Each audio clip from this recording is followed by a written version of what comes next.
Hi, I am doctor Shikha Sharma. आज मैं आपको कुछ हेल्थ टिप्स शेयर करूंगी हाई कोलेस्ट्रॉल को कंट्रोल करने के लिए। तो कोलेस्ट्रॉल कई बार उम्र के साथ बढ़ जाता है, कई बार डाइट की वजह से भी बढ़ जाता है एंड कई बार एसोसिएटेड हेल्थ प्रॉब्लम जैसे कि डायबिटीज़ की वजह से भी कोलेस्ट्रॉल बढ़ जाता है। तो कोलेस्ट्रॉल को कम कैसे किया जाए डाइट के थ्रू, उसके कई तरीके हैं। पहली चीज़ है कि जिसमें कोलेस्ट्रॉल ज़्यादा है, जिन खानों में कोलेस्ट्रॉल ज़्यादा है उन्हें हमें कंट्रोल करना चाहिए, जैसे कि नॉन वेजिटेरियन फूड जैसे एग है, चिकन, फिश है, मीट है, उसमें बहुत हाई कोलेस्ट्रॉल होता है, उसे हमें कंट्रोल करना चाहिए। इसी तरीके से जैसे बेकरी आइटम्स हैं, पेस्ट्री है, केक है, उसको हमें डेफिनेटली कंट्रोल करना चाहिए बिकॉज उसमें सैचुरेटेड फैट होता है जो कोलेस्ट्रॉल में हमारी बॉडी उसे कन्वर्ट कर देती है, तो उसे भी कंट्रोल करना चाहिए।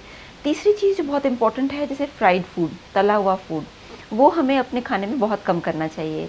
तो ये तो रही चीज़ें जो हमें कंट्रोल करनी चाहिए, बट कई ऐसी भी चीज़ें हैं जो कोलेस्ट्रॉल को एज अ हर्ब कंट्रोल करती है या एज अ फूड कंट्रोल करती है, जैसे कि ओट्स। तो ओट्स में जो सॉल्युबल फाइबर है वो कोलेस्ट्रॉल को कंट्रोल करता है। इसी तरीके से एप्पल, जो उसका छिलका है, जो उसका स्किन है, वो कोलेस्ट्रॉल को कंट्रोल करता है बिकॉज उसमें सॉल्युबल फाइबर होता है।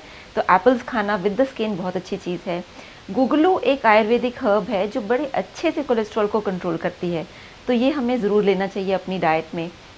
इसी की तरह तुलसी पत्ता, अगर हम 5 तुलसी पत्ता रोज़ चबाएं या उसको हम जैसे उसका काढ़ा बनाएं, तो वो भी कोलेस्ट्रॉल को काफ़ी हद तक कंट्रोल करता है। तो कोलेस्ट्रॉल को कंट्रोल करने के लिए एक और चीज़ जो बहुत ही आसान है वो है ग्रीन टी। तो अगर आप ग्रीन टी अपनी डाइट में लेंगे in comparison to normal tea, तो आप देखेंगे कि आपका कोलेस्ट्रॉल काफ़ी हद तक कंट्रोल हो रहा है।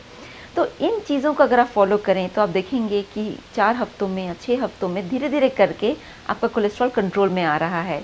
आप भी हमारा शो देखते रहिए। इस शो में हम आपके साथ हेल्थ टिप्स शेयर करते रहेंगे। Be happy, stay fit, stay healthy.